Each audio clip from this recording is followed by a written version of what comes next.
उत्तर प्रदेश की सियासत में सब कुछ ठीक है, तो फिर ये खबरें कहां से आ रही हैं कि योगी को हटाया जाएगा?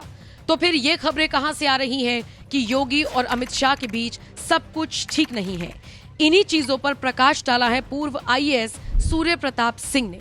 सूर्य प्रताप सिंह यूपी की राजनीति पर बारीकी से नजर रख रहे हैं और लगातार ट्वीट्स कर सियासी पारे में जो कुछ भी चल रहा है उसको आम जन तक पहुंचा रहे हैं। सूर्य प्रताप सिंह वैसे तो कट्टर मोदी विरोधी हुआ करते थे, लेकिन पिछले कुछ महीनों में उनके विचार बदले हैं और शायद इसीलिए योगी के पक्ष में लगातार वो ट्वीट कर रहे हैं। हालांकि इन सब के बीच उनका एक ट्वीट सोशल मीडिया पर वायरल हो गया, जिसमें वो लिखते हैं, ये थी चंडाल चौकड़ी, कुछ जीभ लपलपाते विपक्षी नेता, कुछ टुच्चे मीडिया घराने, कुछ भ्रष्ट सरकारी अधिकारी, कुछ लालची यूपी बीजेपी के नेता।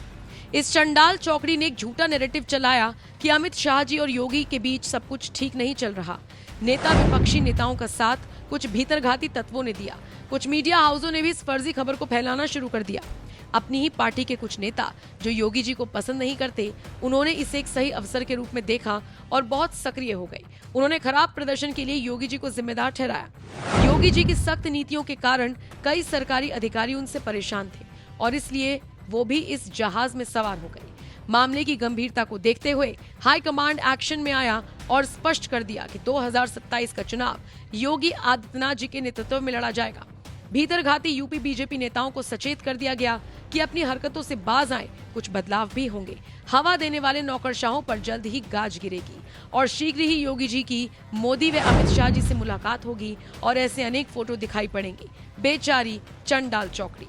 सोशल मीडिया पर सूर्य प्रताप सिंह ने जैसे ही ये ट्वीट किया, अलग अलग प्रतिक्रियाएं आनी शुरू हो गई, जिसमें लोगों ने कहा कि बिल्कुल ठीक बात है, दोनों के बीच कोई लड़ाई नहीं है, लेकिन एक प्रोपेगेंडा के तहत ये सारी खबरें चलाई जा रही हैं। हालांकि अगर आप यूपी की राजनीति पर नजर रखे हुए हैं तो आपको पता होगा कि किस तरीके से सियासी घमासान यहाँ पर मचा हुआ है। कहा तो ये तक जा रहा है कि जल्द ही मंत्रिमंडल का विस्तार हो सकता है और अमित शाह के सारे पसंदीदा नेताओं को योगी आदित्यनाथ अपनी टीम से बाहर का रास्ता दिखा सकते हैं। बहरहाल बेहद दिलचस्प होने वाली है यूपी की राजनीति, लेकिन सबसे दिलचस्प सवाल अभी भी जस का तस है कि अगर योगी आदित्यनाथ को हटाया जाता है तो फिर 27 का चुनाव किसके चेहरे पर लड़ा जाएगा?